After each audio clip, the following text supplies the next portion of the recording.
Welcome back, dear students, in Ritika mathematics class. I hope you all are fit and fine. So students, today we are doing exercise 10.3 question number 1. तो चलिए start करते हैं. Question 1 is reduce the following equation into slope intercept form and find their slope and y intercept. तो हमने already इसके introduction video में देख चुके हैं स्टूडेंट कि यहाँ पर हमें एक जनरल इक्वेशन होता है और उसको हम जो भी फॉर्म हमसे बोली जाती है उस पर रिड्यूस करना होता है जनरल फॉर्म को. ठीक है, तो चलिए क्वेश्चन. तो हमारे पास कुछ इक्वेशंस दी हैं. फर्स्ट इक्वेशन हमें है, यानी कि जो भी यहाँ पर इक्वेशंस दी गई हैं सभी को हमें स्लोप इंटरसेप्ट फॉर्म में रिड्यूस करना है. ठीक है, तो ए इक्वेशन ये है B equation 6x + 3y - 5 is equal to 0 and equation C हमारे पास है y इज इक्वल टू 0.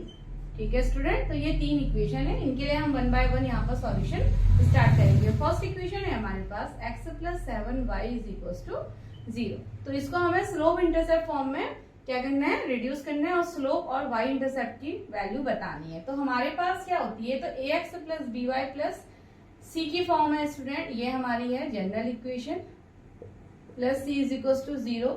हमें यानी कि स्लोप इंटरसेप्ट फॉर्म क्या होती है, स्लोप इंटरसेप्ट फॉर्म हमारे पास होती है,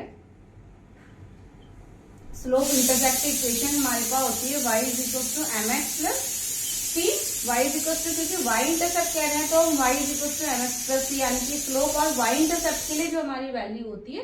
केस 1 हमारे पास दो केस होते हैं ना स्लोप इंटरसेप्ट में, एक तो स्लोप और y इंटरसेप्ट गिवन होता है और दूसरी केस में स्लोप और x इंटरसेप्ट गिवन होता है. क्योंकि y इंटरसेप्ट पूछा जा रहा है तो इसलिए हम यहाँ पर y इंटरसेप्ट वाली इक्वेशन को यूज करेंगे. तो चलिए अब इस इक्वेशन को हम यहाँ से क्या करेंगे, इसी की तरह, यानी कि यहाँ पर हम देखते हैं y है और y की बाकी सभी वैल्यू सेकंड साइड है, तो वही हम यहाँ पर करेंगे, यानी कि सेम इस इक्वेशन को इस फॉर्म में रिड्यूस करते हैं. ठीक है, तो यानी कि 7y क्या हो जाएगा, इसको यहाँ 7y को और x को हम सेकंड साइड भेज देते हैं और y हो गया माइनस का x/7.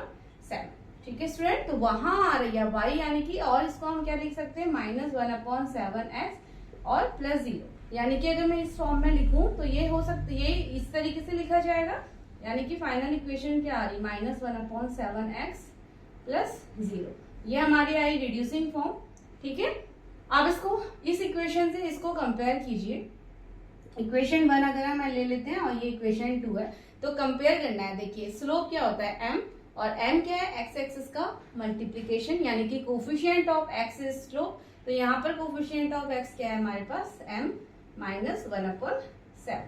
तो स्लोप हमारा आ गया. एंड y इंटरसेप्ट देखिए c होता है और यहाँ पर क्या है 0, तो y इंटरसेप्ट हमारा यहाँ पर 0 आ गया स्टूडेंट. तो ये हमारा इक्वेशन 1 के लिए हो गया. ठीक है, नाउ अब हम आते हैं बी पार्ट के लिए. बी इक्वेशन है हमारे पास 6x + 3y - 6x + 3y - 5 is equal to 0. तो इसको वापस हम इस फॉर्म में लाना है, तो 3y ये हो जाएगा 6x - 6x + 5. ये दोनों वैल्यूज हमने इधर ले ली. y इज इक्वल टू क्या हो गया, -6x + 5/3. 3 यहाँ डिनोमिनेटर में आ जाएगा, तो -6/3x + 5/3. अब देखिए स्टूडेंट, x का कोफिशिएंट कंपेयर कीजिए 1 से इस इक्वेशन को, तो x का कोफिशिएंट स्लोप होता है, तो यानी कि m हमारे पास हो गया -6/3 एंड स्लोप c हमारे पास हो गया 5/3. तो ये हमारा आ गया b के लिए. नाउ c के लिए सॉल्व करेंगे, तो c है y इज इक्वल टू 0. अब y इज इक्वल टू 0 है, कंपेयर कीजिए, तो m भी क्या है हमारा यहाँ पर 0 और c भी हमारा है यहाँ पर 0. तो ये हमारी थर्ड के लिए इक्वेशन आ चुकी है स्टूडेंट. ठीक है, तो ए बी सी तीनों पार्ट हम यहाँ पर सॉल्व कर चुके हैं. तो चलिए नाउ नेक्स्ट बढ़ते हैं हम क्वेश्चन नंबर 2 की तरफ.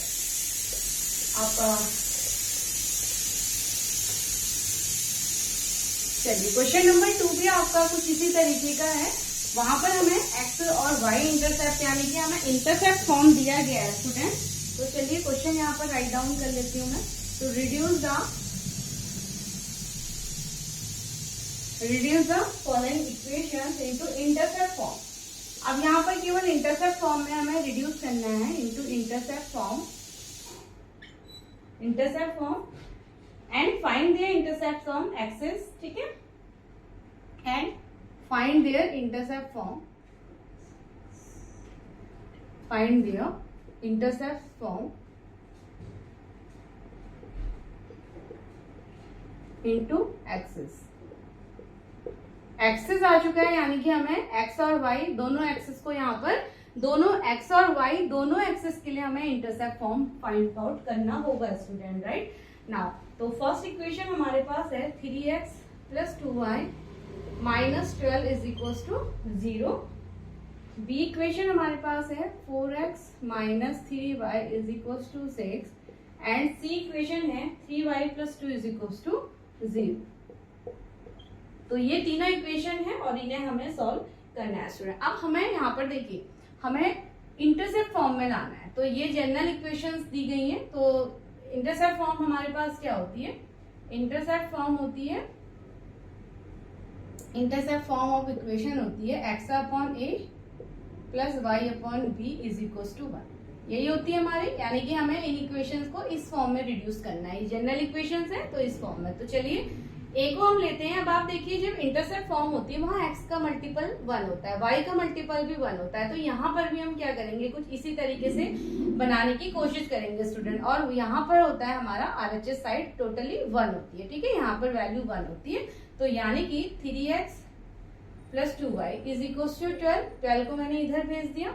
नाउ x का कोफिशिएंट 1 हमें बनाना है। अच्छा, उससे पहले हम RHS को 1 बनाएंगे, तो मुझे यहाँ 12 से क्या करना होगा, डिवाइड। ये 12 को मैं डिवाइड में अगर भेजूं, यानी कि अगर ऐसे हम कर लें अपॉन में 12, तो यहाँ क्या रह जाएगा स्टूडेंट, 1 रह जाएगा। आप ऐसे समझ सकते हैं 1 होता है ना, तो 12 इंटू ये 1 ही हो गया, तो यहाँ 1 रिमेन रह जाएगा। नाउ इसको हम सेपरेट करेंगे, तो ये हो गया 3/12x plus 3/12x plus 2/12y is equal to 1।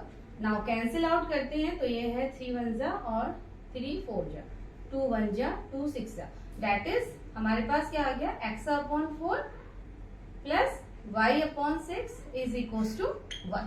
अब आप कंपेयर कर लीजिए स्टूडेंट, a हमारे पास 4 आ चुका है, a हमारे पास आ गया 4, हमें दोनों इंटरसेप्ट भी बताने हैं, ठीक है। तो a हमारे पास 4 and b is equal to 6।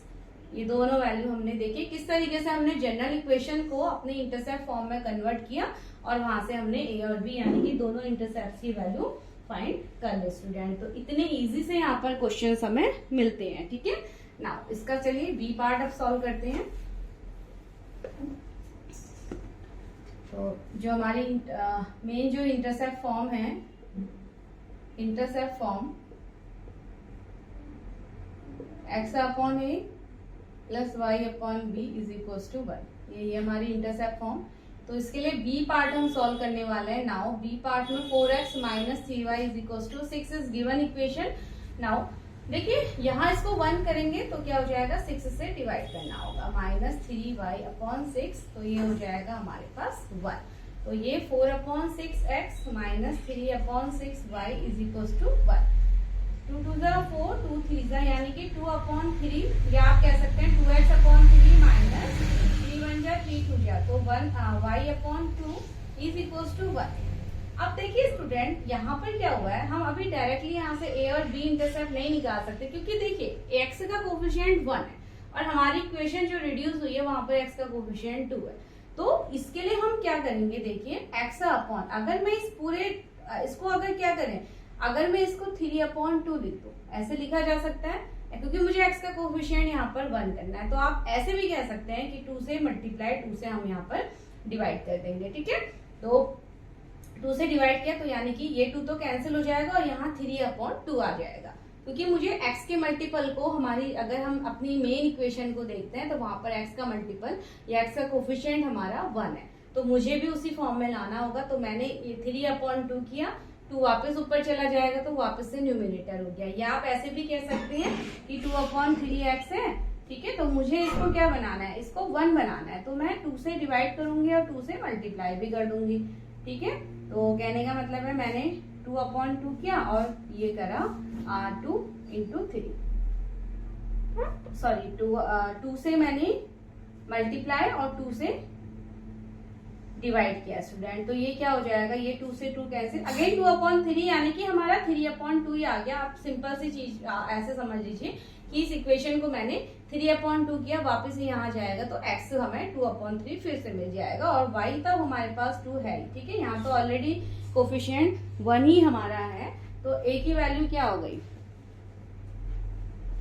a की वैल्यू हमारे पास हो गई 3/2। आप अगर यहाँ से देखते हैं स्टूडेंट, x इंटरसेप्ट a हमारे पास आ गया 3/2, y इंटरसेप्ट हमारे पास क्या है, देखिए माइनस है, तो y हमारा निगेटिव है, तो -1/2 सॉरी माइनस का 2, y इंटरसेप्ट हमारे पास आया है -2, ठीक है। और ये हमारी वैल्यू a इंटरसेप्ट और y इंटरसेप्ट को लेके यहाँ पर हमारी वैल्यू आ चुकी है स्टूडेंट। नाउ चलिए ऐसे हम इक्वेशन नंबर जो सी हमारी है उसको भी हम सॉल्व कर लेते हैं यहाँ पर। तो सी है 3y + 2 = 0।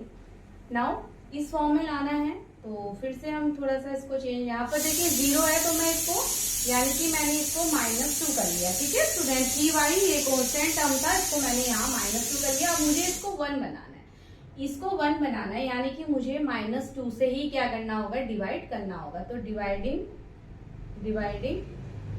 -2 ऑन बोथ साइड, ठीक है दोनों, क्योंकि मुझे यहाँ RHS टर्म पॉजिटिव 1 चाहिए, तो मैं -2 से दोनों तरफ डिवाइड करूंगी, तो ये मिल जाएगा -2y = -2 देयर एम्पायर। ये y तो आया 3/-2y, और ये -2 क्या बन गया, 1 बन गया।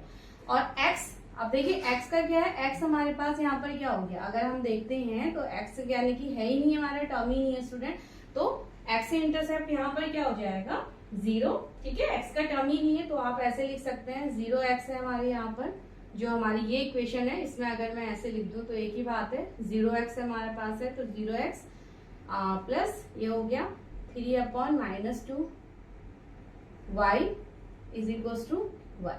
तो y इंटरसेप्ट क्या हो जाएगा, यहाँ पर इसको आप लिख लीजिए।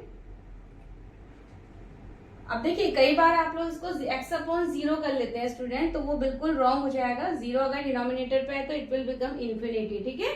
तो 0x यानी कि x तो हमारे पास x इंटरसेप्ट तो 0 है, y इंटरसेप्ट क्या हो जाएगा, y हमारे पास 1 कोफिशिएंट के साथ होता है, तो 3 क्या हो जाएगा, -2/3 हो जाएगा, ठीक है। और तो ये हमारी वैल्यू x और y a और b इंटरसेप्ट की आ चुकी है स्टूडेंट। x से 0 होता है ना, और y यानी कि b की वैल्यू हमारी आ चुकी है, a और b 0 और -2/3। तो ये हमारी c वैल्यू भी सॉल्व हो चुकी है। नाउ चलिए क्वेश्चन नंबर 3, क्वेश्चन नंबर 3 की तरफ हम चलते हैं। अब हमें नॉर्मल फॉर्म में चेंज करना है स्टूडेंट, इंटरसेप्ट नहीं है, अभी हमारा है नॉर्मल फॉर्म, ठीक है। तो question number 3 is reduce the following equation into normal form.